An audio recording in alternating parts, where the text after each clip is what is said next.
Hello everybody and welcome to the Winecast. When I was thinking about the topic for my latest cast, my first thought was to spend some time on one of my favorite French wine regions, the Rhone.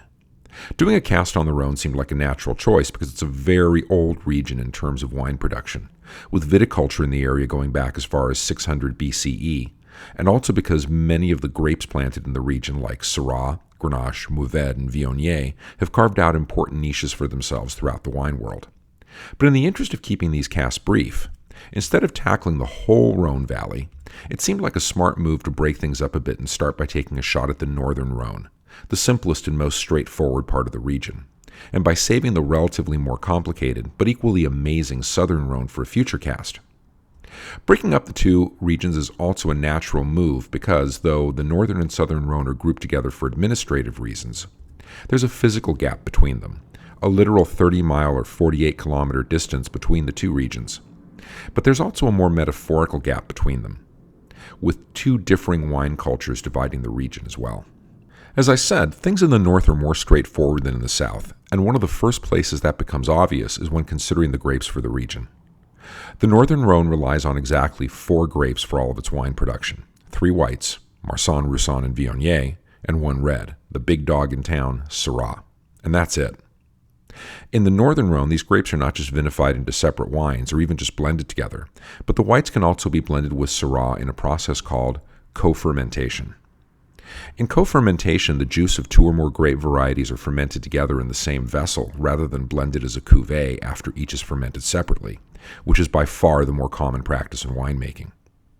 Interestingly, co-fermenting reds with a little white can end up actually deepening the red color of the finished wine. And when it comes to co-fermentation, Syrah and Viognier have proven to be an exceptionally successful pair of partners, with the Viognier not only deepening the color of the Syrah, but softening that grape's tannins and adding floral notes to the finished wines. Roussanne and Marsanne, the other whites in the region, are more commonly blended with Syrah and not co-fermented, with the goal mostly being to take the edge off the strong tannins that Syrah can bring to the bottle. The northern Rhone has 8 AOC, or controlled appellations, that sit on the banks of the Rhone River. And if you were sailing south down the river, the first one you would come to would be on the right bank and would be the Côte-Rôtie, followed by Condrieu. You would pass Château-Grier, contained entirely inside of Condrieu, and then you'd sail on to Saint-Joseph. On the left bank, you'd come across crozes-hermitage and the small AOC of Hermitage. Finally, you'd pass the right bank appellations of Cornat and Saint-Péray. Let's look at each of these more closely. Let's start up north with the Côte-Rôtie.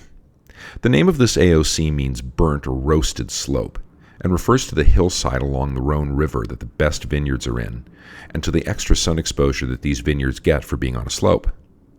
Wines here are all red and made with Syrah, but up to 20% of the wine may be made with the white grape Viognier, which must be co-fermented and not just blended with the Syrah. Co-fermenting is alive and well in the Côte-Rôtie, but many wines here are made as varietally pure 100% Syrah. The next appellation to the south, Condrieu, makes wines that are 100% Viognier. Typically, the Viognier here is vinified completely dry, but you will see some off-dry and outright sweet examples, both styles that were more popular several decades ago than they are now. In especially good vintages, winemakers will make an intensely sweet, late-harvest wine from Viognier. Nestled completely inside of Condrieu is the tiny appellation of Château-Grier. Château-Grier is a small 9-acre monopole, the French word for monopoly, and a term that means an entire officially designated viticultural site, like a vineyard or an AOC, is owned by a single producer, in this case Château-Grier. Single ownership of an officially designated site like a vineyard is relatively rare in France, primarily because of the Napoleonic Code of Laws that required property to be divided equally among the owner's children. And in many wine-producing areas, especially Burgundy, some vineyards, even small ones, are divided up among dozens of owners, each owning just a few rows of vines. Like Condrieu that surrounds it, Château-Grier produces very well thought-of wines that are entirely Viognier. Geographically, the largest appellation in the northern Rhone is Saint-Joseph, which produces both reds and whites, with reds by far in the majority. Reds in Saint-Joseph can be blended with up to 10% of either Marsanne or Roussanne, or both. Generally, this blending happens after fermentation and the juices aren't co-fermented. Though white and red blending is permitted, more and more producers are abandoning the practice and producing reds made entirely of Syrah. White wines made of either Marsanne, Roussanne, or a blend of both are produced here as well. In crozes-hermitage, the first appellation on the left bank of the Rhône, reds must contain a minimum 85% Syrah, and the slack can be taken up with either or both Marsanne and Roussanne.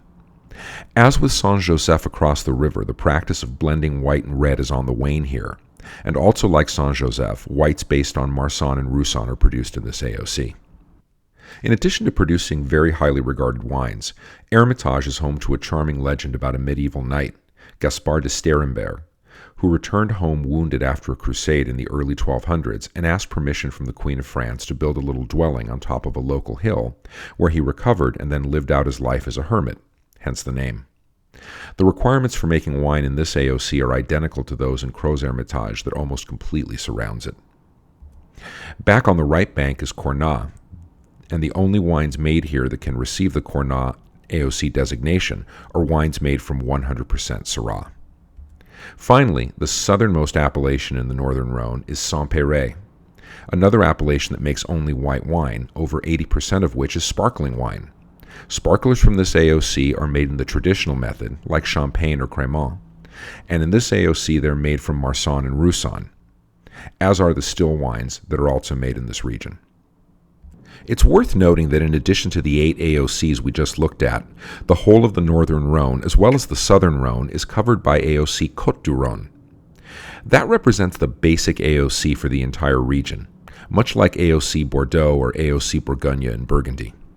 There isn't much production in the northern Rhone at this AOC, and what there is usually ends up with this designation because it failed to meet the stricter requirements of one of the smaller AOCs. Likewise, the IGP region that covers the area, IGP Comté Rhodanienne, which only covers the northern Rhone, as well as the wine region of Savoie, has its share of wine that didn't meet AOC regulations. But, like other IGP regions, it's also home to some innovative producers that want to experiment with different grapes or source their grapes from a wide area. So, you're all hopped up to check out wines from the northern Rhone, but where to start? Well, the most highly regarded reds probably come from the Côte Rôtie and Hermitage. But while they won't set you back as much as a top-flight Burgundy or Bordeaux will, they can be pricey. They also benefit from some time in the bottles, so if you can, get some bottles with a little age on them or cultivate the patience to sock them away yourself for a bit. As for whites, Viognier is queen here, with Condrieu and Chateaubriand producing the wines with the most cachet and the steepest price tags. For more affordable whites, do some research looking for Viognier bargains from these regions, and also check out the Marsanne and Roussanne from the other AOCs. A good place to start might be Saint-Joseph, that has a reputation for accessible, easy-drinking reds that can be drunk young. Or you might look for some bargains in crozes-hermitage, the AOC with the highest output of wine by volume for the region. Both Saint-Joseph and crozes-hermitage produce a lot of wine, relatively speaking, so be sure to do your homework and get opinions and recommendations from sources you trust before buying. Little Cornat in the south has never gotten the attention it deserves, so you can find some real steals there. But, like Hermitage and Rôti, Cornat tends to do best with some aging. And if you can find some, don't forget to try the bubbles from Saint-Péray for an extra treat.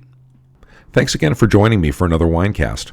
As always, I hope it was both interesting and helpful to you as someone learning about wine.